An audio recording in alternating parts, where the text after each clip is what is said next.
All right, now that we're back from a quick break, we're gonna introduce our first breakout session. There's been a slight wardrobe change over here. You're welcome, Ted Scher. We're gonna introduce our first panel over here.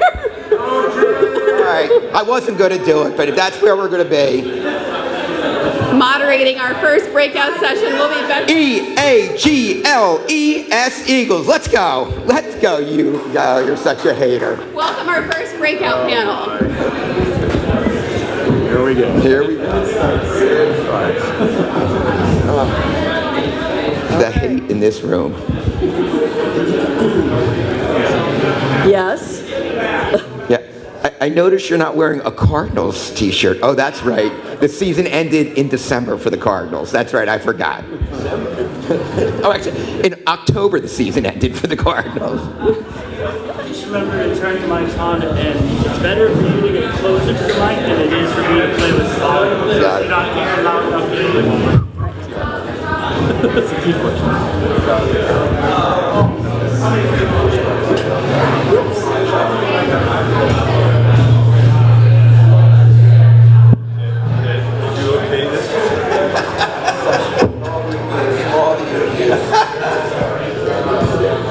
I just like red.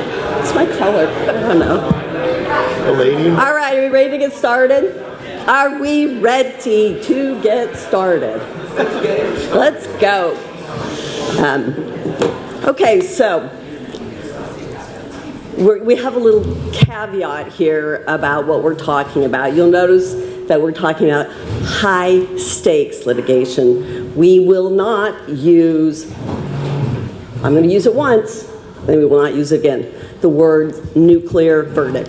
No, if you have a question and interact, please use other terms such as big ass verdict, 3 Mile Island verdict, or the verdicts that will remain nameless, the Voldemort verdicts, or if we need to split an atom. So we're going to be talking about any of those things, and we are not talking about nuclear verdicts, okay? Everyone agree? So this is intended to be interactive. We want to hear from you because we do hope to build collaboration, to build a coalition to combat big-ass verdicts, okay? So first, my esteemed panel, if you would introduce yourself. Cortese's in the house. Good morning, everybody. I'm Michael Cortese. I'm the head of casualty for Westfield Specialty, and I consider myself a dinosaur in this industry of 36 years, forever and ever and ever. I'm David Dixon. I'm with RSUI. I've been with RSUI about 11 years. I run the casualty excess claims team. We are all based in Atlanta. We have a couple folks in California that are remote. And I've been doing this in this industry for far too long. It's time to retire at some point soon, I hope. Probably about 30 years now. First of all, I need SPF up here. I feel like I'm in a torture chamber. They're gonna like bring out rubber hoses next or something. Ooh. Check. Did we do that enough? Hi, I'm Ted Scher. I'm Mitchell Kaplan's law partner, and I'm an attorney in head litigation at Zorenbaum. And Lisa, my favorite partner, best looking, youngest. Oh, that's a whole other story. Anyway, Ted Scher, we have offices in Wilmington, in Philadelphia, in Pittsburgh, and in Jersey City and Marlton. And I handle a lot of the complex and higher exposure cases in the firm.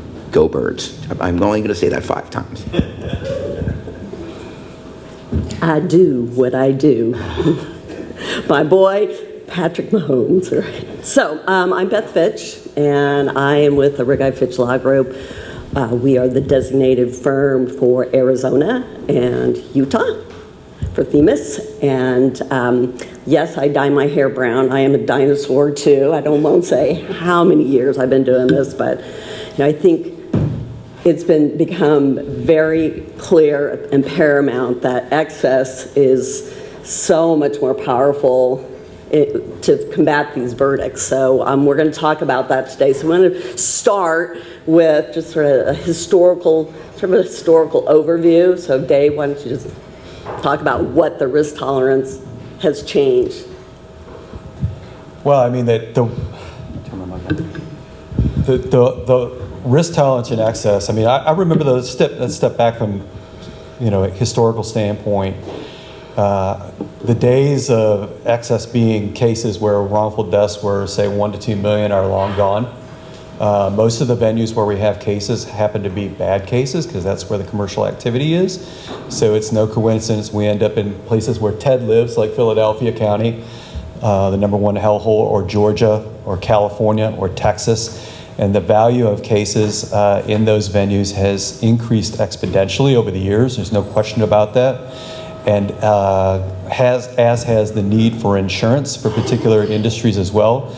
But it's also gotten more difficult for these particular industries to get insurance, particularly obviously the one that comes to mind is trucking and transportation. The bigger the trucking company, the more insurance they need, the more difficult it is to get now, and the more they have to pay. And one of the big changes is, years ago you would see towers composed of much fewer carriers, and they would have higher limits. And obviously now, as we all work, those of us who work for carriers, we've seen the limit changes from 25 million all the way and down now. Everybody's taking 5 millions, or even doing quota share layers. A lot of quota share layers now, and that's the only way that they can compose these towers, the underwriters and the brokers, to build up the towers of insurance that these carriers, these trucking companies in particular, need in order to have appropriate coverage. So that's a big difference, and what that really has spawned is the need for greater collaboration and communication and involvement from excess carriers. Just one more note, historically, adjusters in excess used to, the old mindset was, knock on my door and tell me when something serious happens, when I need to be involved, and those days are long gone. My mantra to my team is we are involved from the get-go. In fact, we can be the second or third or fourth layer, and we hear that sometimes from the brokers or whatnot, we're the first ones to actually contact them. Sometimes even before the primary.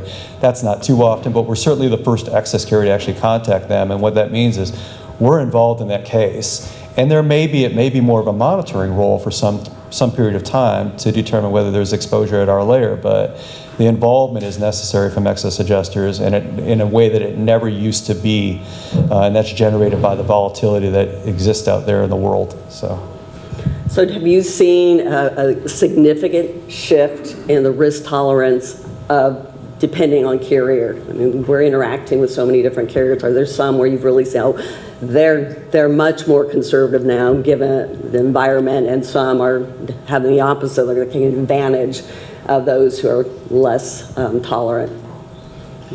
No doubt. First of all, a lot of carriers, there's some carriers that, got in the excess world and they're still getting into it. They won't be here in 5 years. And that's just a fact. They came in, they're going to get the premium, and they won't be here in a little while. But I think from a risk tolerance standpoint, just take, for example, I'll give you an example of my company. Like I said, we used to write a few bigger limits, maybe $10 million limits. We don't do it, say Chubb does, and write 25s on, bigger companies. But those are all now $5 million limits. The interesting thing is we're getting double the premium for that $5 million. So we're really, we're banking even more money, but we're issuing less in policy limits. So that right there kind of underscores the risk tolerance, or the reduced risk tolerance that carriers have. Yeah, let's look at this next slide. So traditional versus trending. This is what we pulled from a particular case that Mike was involved in, and just the shift from what it used to be for what the tower looks like now, and what are the implications for that when you have these big settlement demands, potential verdicts. Well, I think the biggest issue too is that, as David referenced, back in the day it was 25x1, one carrier. So you carry a lot of weight when you have that significant exposure. However, when you can see there's how many carriers on this list, everybody has a different expectation, fear level, experience level. So now you're adding on a lot of different inputs. Some of us as adjusters have to report to those that may not be as sophisticated as we are, because they're looking at that number of, well, where do we fit in?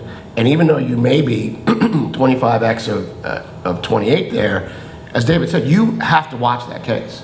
Back in the day, you get a phone call early, like later on, saying, hey, we may get involved. You're looking at a wrongful death, knowing these things could happen, and who your adversaries are. So I think when you start looking, there's also lesser experienced adjusters out there that are not used to handling, or they're more reactive than being proactive. Even though you sit at the quota share of 25 million, you have to be involved in a case that's significant just to see how it's going, that you're not being reactive. And I think that was the old mindset. I get a phone call when it's going to happen. Now, with this many layers, there's a lot of egos, which, yes, I've been accused of having an ego, go figure. But like, you have different responsibilities of knowledge and fear that you're managing, and that's why it will affect sometimes in the tower.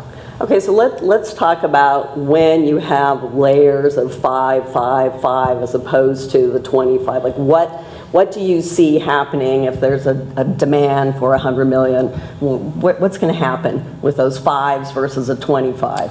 You will get some people that will say, what's $5 million? I mean, again, $5 million for any company requires senior executive approval. Yet attorneys will say, the plaintiff attorneys, I'm insulted by that number. Like, there's a lot of people that go into that. However, when you're sitting there with a $100 million demand and someone's concerned, someone will say, it's only $5 million, or what's our net? And that, again, that's a taboo. You cannot look at your cases based on what your net is. It's a number, you gotta pay it. So I think you have some people that will just, as they're not as playing the game, the waiting game, the dance, it's early. You need to watch, and you also need to be towing the line a little bit of setting expectations. But $5 million is not just, it's no big deal, it's $5 million. That's a lot of money. And if you pay on 10 cases $5 million, that's $50 million. Your underwriting book is destroyed. And just saying, that's $5 million. But if it gets cumulative, it becomes a major financial implication to your company. But if you are in that 5 million and you can get the case settled and someone's hammering you, if you don't just say, hey, it's 5 million and roll over, then your risk is now you're buying up the tower. You could be, but also you also may be setting the floor of that case later on. Right. And we'll get into this later. As it happens, the plaintiff bar shares everything. They know everything about every one of those carriers and what your tendencies are going to be, and they're going to wait. And if you just happen to, I don't want to get hammered. I mean, the hammering is problematic.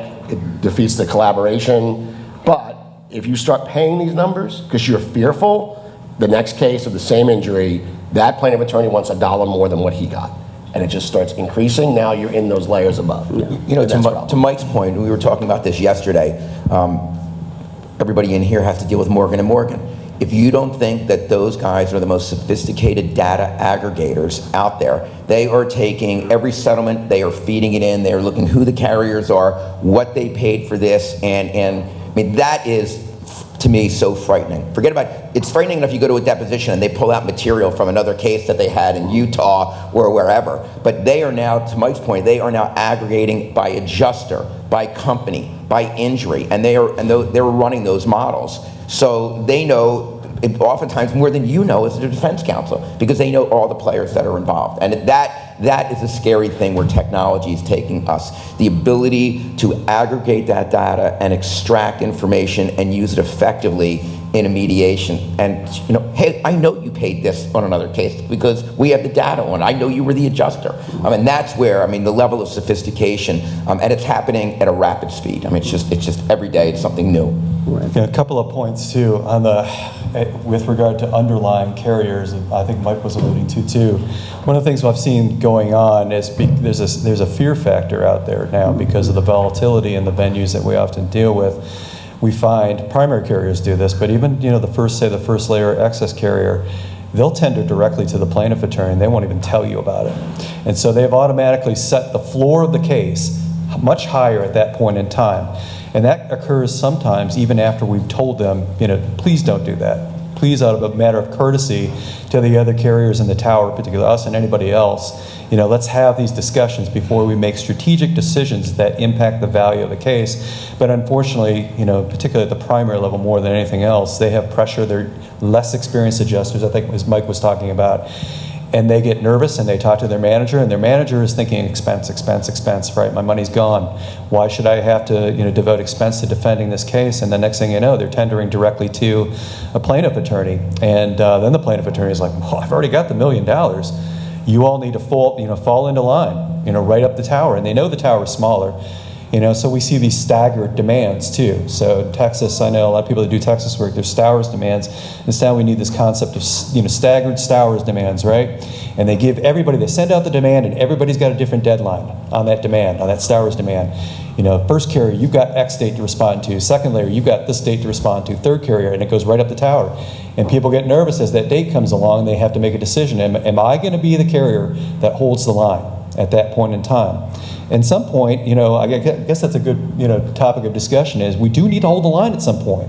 Because if we keep on collapsing the tower, we're going to be in the situation that Michael was talking about where the values just continue to increase exponentially, over time. And that's really problematic, and it becomes uninsurable at that point in time. We have a real problem. And, I just digress and say a lot of people don't understand our business as insurance, but this country, insurance is a backbone of our economy.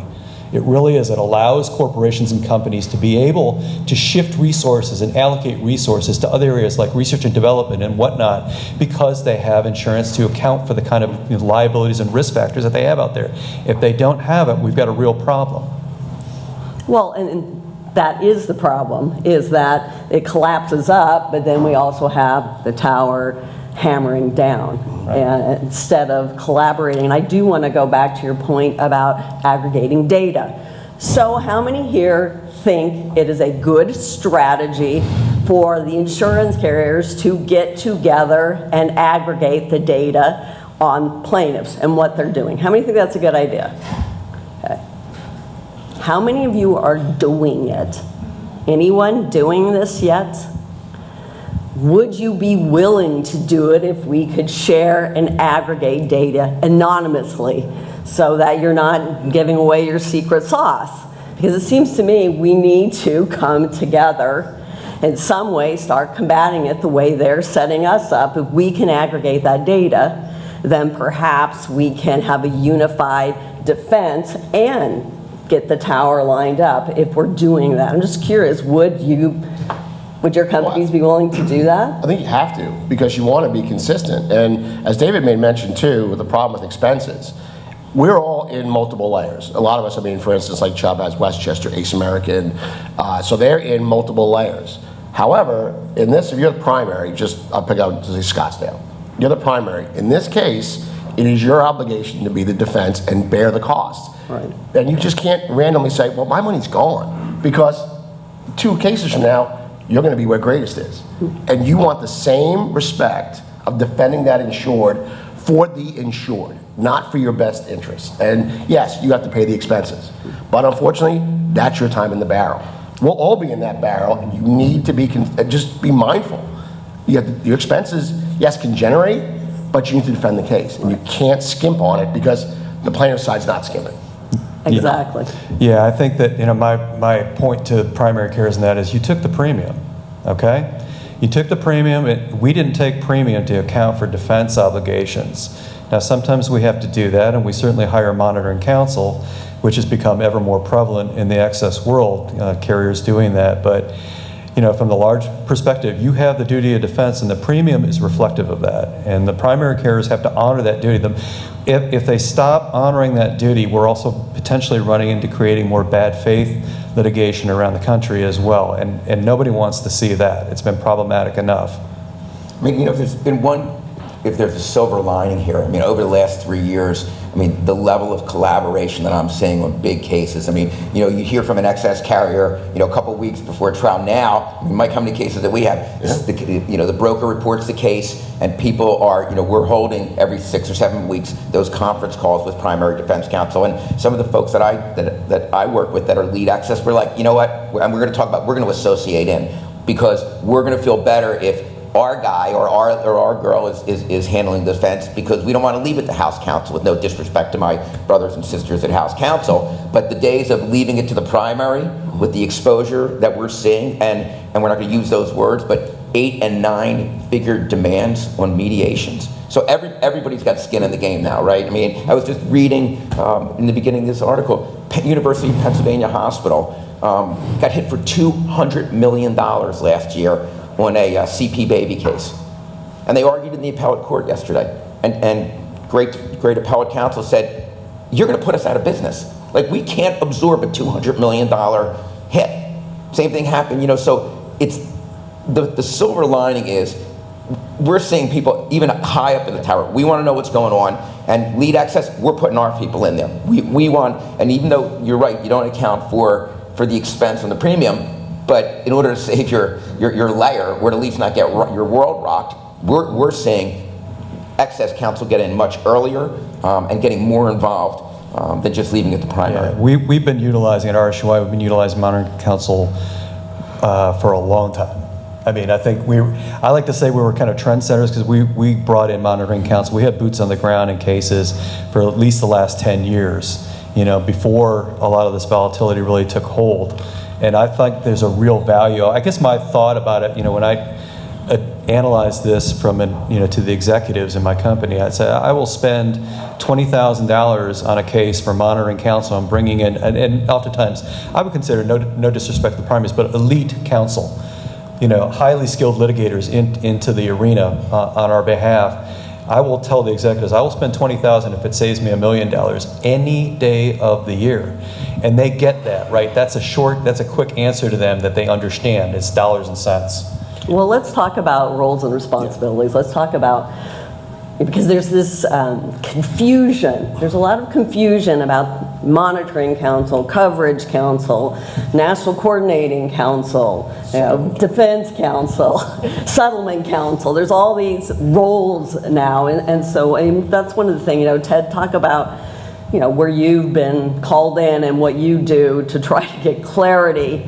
Well, now, and again, sometimes this is just maybe on the adjuster side, they're not realizing, but when I get a call from excess, my first question is, who am I? Am I associating in? Because then my duty is to the insured. Am I monitoring counsel, where I'm your lawyer and I'm looking over? So having those definitions from the very beginning, makes a big difference, because you can't start as monitoring counsel and then be told, oh, we'd like you to, to jump in and try the case. So, and then of course there's parachute counsel. So from a legal standpoint, you really have to understand, who are you? What is your role? What are the expectations? And who do you owe your duty to?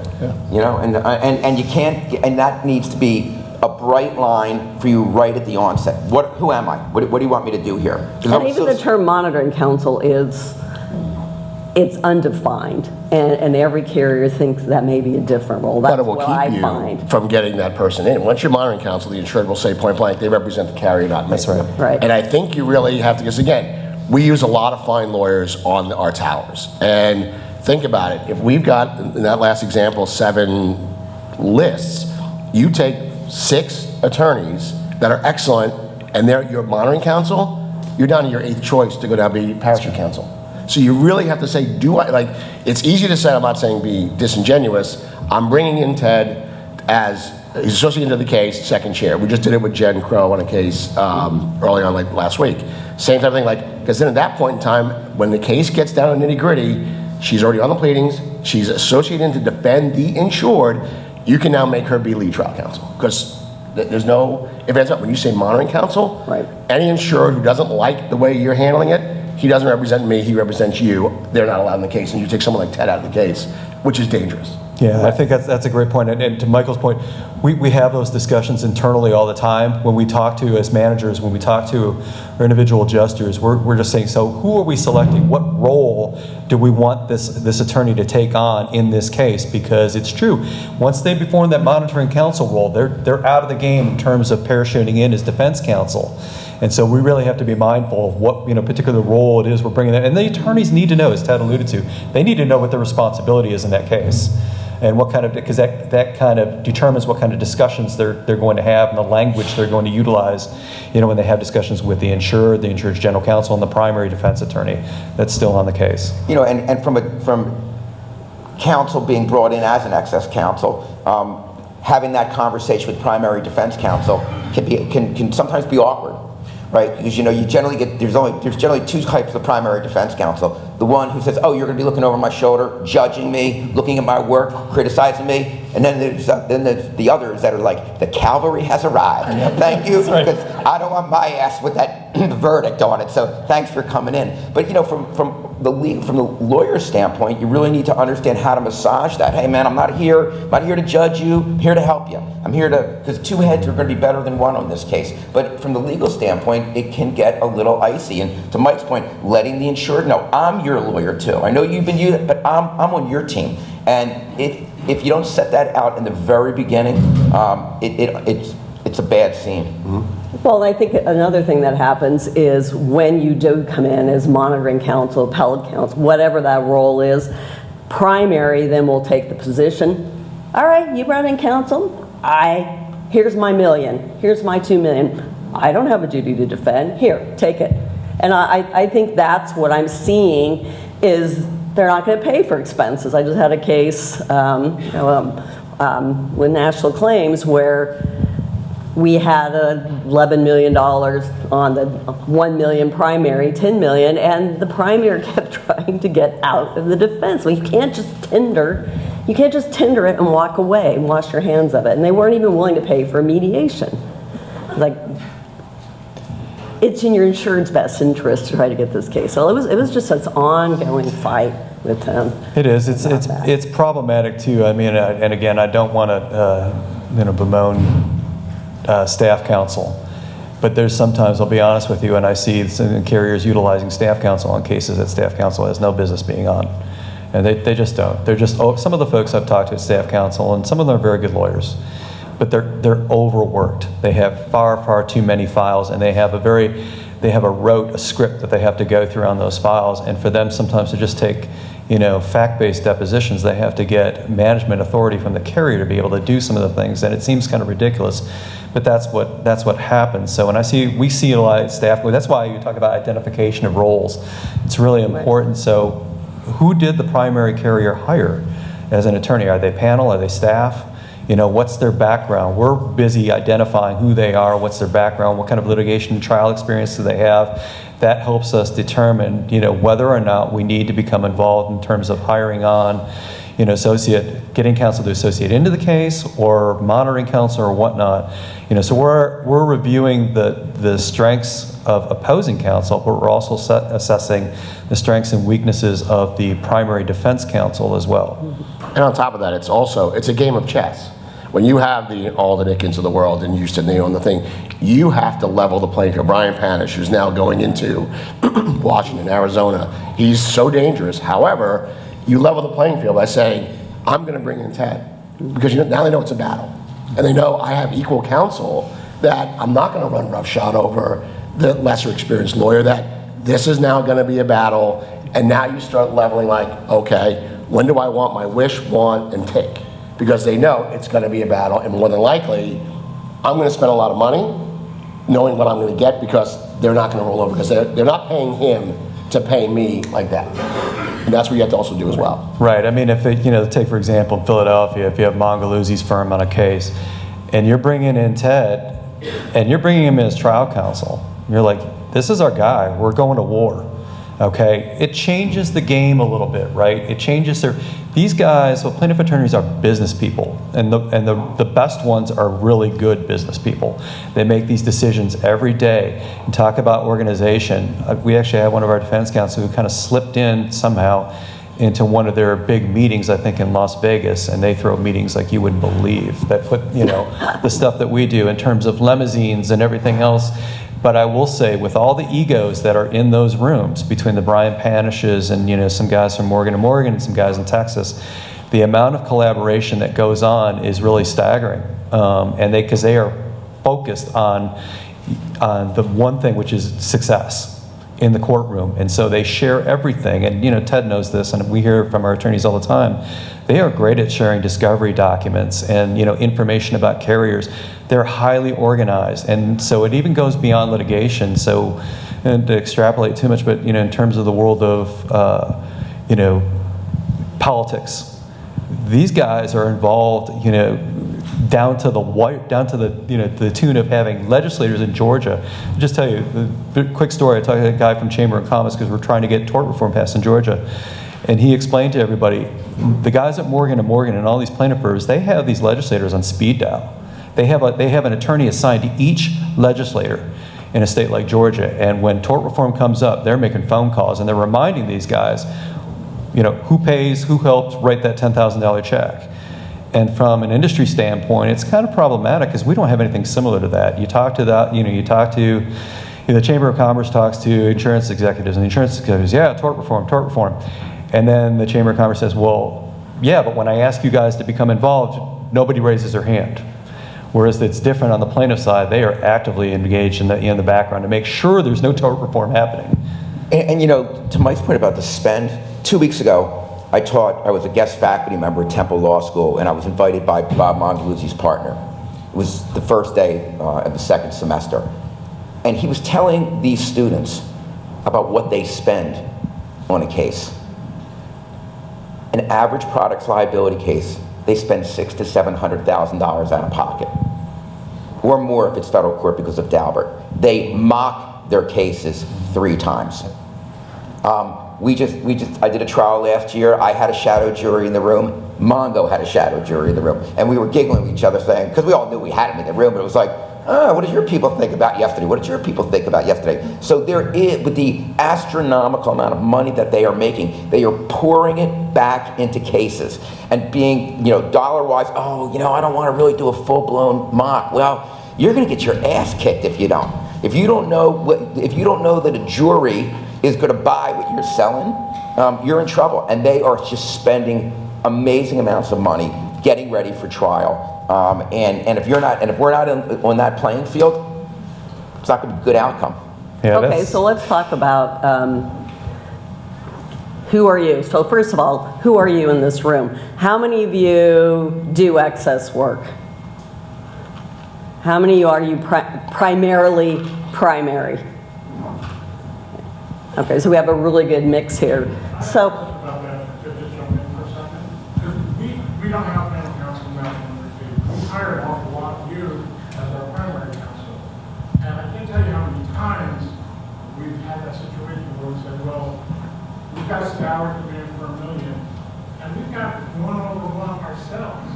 And I said this in, well, have we disclosed our one over one?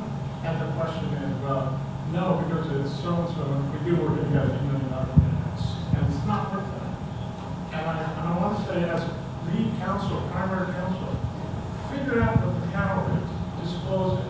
Let's get the party started. Because you're going to find out eventually. And if the case is worth $400,000, let them know that we had 1 extra one or 5 extra one, even if it means the next demand is going to be 6. Well, it's pick and choose your battle. Do you really want to start the conversation when they're going to get it anyway over the insurance disclosure? Many times when we don't need to disclose it. Well, it's not a question of need, it's a question of, especially in this era of big ass verdicts. Plaintiffs are going to have to put in what they're doing, and we need to have some value. And frankly, that case where they think they have a disclosure over the primary, I want to disclose that we have $10 million. So we can say, we have more than enough coverage, so can we just talk about what the cases actually were? And the good news is, we have a lot of cases where, hey, we made a Gemini XLS with one. If we disclose that one of you guys working for us, guess what? They're like, hey, I love Gemini. Hey, I love Super. They're my attorney too. And they get on with you guys from the beginning, and it avoids the whole surprise of the excess layer too. And it's in the best interest of your client too. And guess what? The one other thing I'd add, our insurers, your clients will lie to you. They will tell you they don't have excess. They sometimes do. You have to find a way and ask us, because they say, hey, they say we don't have excess. We're like, well, they have one with us. So, yeah, they have excess. And I'm pretty sure they have money above us too. Let me go to the broker and find out. But yeah, I can't tell you how many times where we got the demand for limits, and it's not a limits demand because there's a power.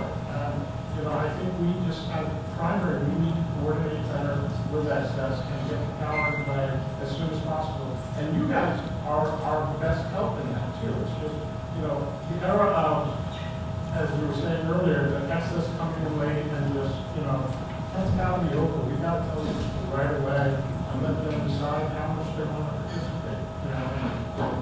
yeah, I think, there is sometimes, especially when there's personal counsel involved, there's some resistance to put the tower on notice. And that just sets it up for failure. I mean, I do think most states you're required to disclose the insurance information, and if you don't, that can really come back to haunt you in front of the court. I mean, you're going to get sanctioned for that, and it sets it up for failure. I mean, we are better together. So that's one of the things we really want to talk about is, authenticity, transparency, and integrity within the tower.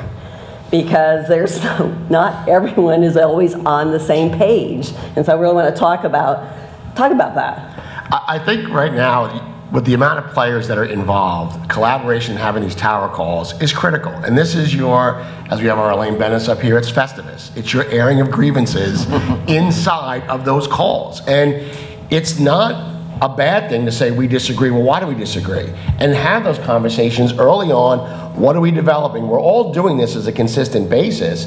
And there's been some in this room that we've been involved in these tower calls. It can get nasty. Or if you don't say anything, and for 8 months you've been silent, and all of a sudden you're like north of 45 million, you go to the mediation, that's the first time someone's opened up and said, I think your evaluation's been wrong. Like, whoa, you had 8 months. And then all of a sudden that conversation gets out, the insured knows about it, and what do? That's my point that I'm gonna break the tower on. But these calls and being transparent of, we can agree, disagree. Maybe we should do this. Is a lot more minds in the room that, again, utilize our experiences and your experiences of how do we get this case to a manageable number. Every case has a value. What are you willing to pay and be reasonable? If you don't want to be reasonable, that's fine, but you have to know at some point this case is worth X. And what do you do to get there?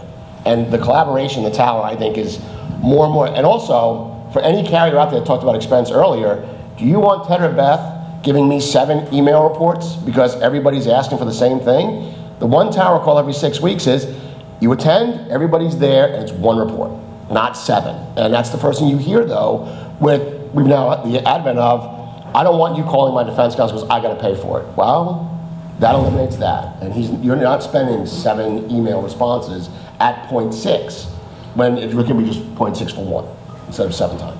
Yeah, I think the collaboration too, as Michael was alluding to, with all the members of the tower participating in these conference calls is important, because for those carriers that are lower in the tower that are most probably going to be exposed, some of those claim professionals are looking for additional information, additional opinions as to why they're $5 million, maybe they're 5x of 1, or they're they're in the second layer. They're looking for a broader perspective as part of their evaluation that will go to their management team as to why that case, why their layer is fully impacted or is partially impacted. And they can get some additional expertise from all the other people that are on those calls that help them supplement their own evaluations and their own rationale as to why they need to put up that $5 million. So it can be of assistance to them too. But the collaboration thing is it's really important now. I am finding that there is a lot more collaboration. I will say that. I talk to my folks, my team all the time, and team leaders, and they tell me that they were involved in these tower calls, and of course the tower calls have changed because what used to be 3 people is now turned into 10 people, and then their attorneys are often the Monterey Council are involved, and next thing you know, you got a big Zoom call full of 20 to 25 people on these cases, and then it becomes a little bit more difficult because a lot of people want to get their viewpoint across in the tower calls instead of being a half hour. Now they're 2 hours. So there's still a method to the madness, and I think having that sharing of information, even though it can be a little bit laborious at times, will end up, generally speaking, producing a better outcome or a better product. At least a better sharing of information too, with broader perspectives. So if you're in a situation where the carrier below you, talk about whether you're to hammer or not to hammer, and if you're going to. I have a case with Todd right now, and we're telling the carrier below us, we're not going to hammer you, but get your shit together, okay? Yeah, it's a good point. We're very judicious about that, because it used to be the days where you just send out these hammer letters like nothing, right? Like you're sending out a claim acknowledgement. But and I always tell my team is like, well, be careful what you ask for, right? Because once you hammer them, The next thing you know, they're going to get nervous and they're going to put up their money, and then everybody's looking at you and you're next on the totem pole. In the case that you were maybe thinking in your mind and maybe even told your manager, well, I don't really think this is going to impact our layer. Now all of a sudden you're on the clock. And so I think that carriers need to be mindful of that. When you pressure, I think Michael spoke about it earlier in the presentation, was, you may be at a different layer on a different case. And we see the same people over and over. Generally speaking, the excess world is a little different because primary adjusters, no offense, they kind of come and go a little bit, they move around and so on. But a lot of times in the excess world, we see the same names and the same people. And you have to have relationships and rapport. And the better relationships and the better rapport you have with these other excess adjusters and their attorneys, the better off the product will be at the end of the day. As the person that's trying those cases, whether it's monitoring or associating in, I'm having that conversation with the carrier above me's counsel, who I know who lives in my town. Like, talk to your people. Don't hammer me. Tell them, because once you start that dropping the first hammer letter, it's like dominoes. And then all of a sudden we're in trouble. So from a legal standpoint, speaking to your colleague and saying, can you speak to your adjuster? So because, there is a fear factor here, right? I don't want to be the one holding the bag here. And so it's collaborative. And I mean, I see it all the time that I have people, the same excess folks on different cases. And from a legal standpoint, you may have somebody that you don't know that you're trying against, who Mike says, I've had him in the case. Brian Panish is a great example. I know Brian's tendencies. I've had him in 10 cases. I know what's going on. And that collaboration is important, and without it, we have a problem, Houston. And it's a respect thing too, because a lot of these partners, as big as they are in their ego, they want respect. And don't undercut them. And as you said, Dave, earlier, they're businessmen. You need to get to a level that this case that they're willing to take. And stay in the playing field. Brian quite well. He knows if Ted's in, you can have that conversation and say, dude, what are you looking for? What are we aiming for here? And the vitriol comes down pretty quickly. Whereas, because again, they're the big guy in the room. Brian is bigger than life. And he loves it. But if he can bully somebody, he's going to. He's not going to bully him or someone else in their jurisdiction, and it just makes the conversations easier and it facilitates a little bit better. So I'll change the subject because I know we're going to run low on time, and Beth, you wanted to cover it also, the quandary of having the insured's general counsel involved, or perhaps their personal counsel, as we want to call it, involved in a case. And we had that scenario out in Maricopa County where Beth is, on a case where with a trucking company who will go nameless, that probably had too little coverage certainly for this case, and probably for the scope of their business. They had $25 million in coverage, and they had a case of 5 fatalities. To worse yet, it was an aggravated liability situation with a distracted driver, with I would suppose, clear evidence, you could say, of the distraction at the time. And you had the insured's general counsel involved in this case trying to orchestrate how this was going to work, and it got down to the point where his goal became fairly clear to me, being at the top end of the tower, was I'm concerned with expense.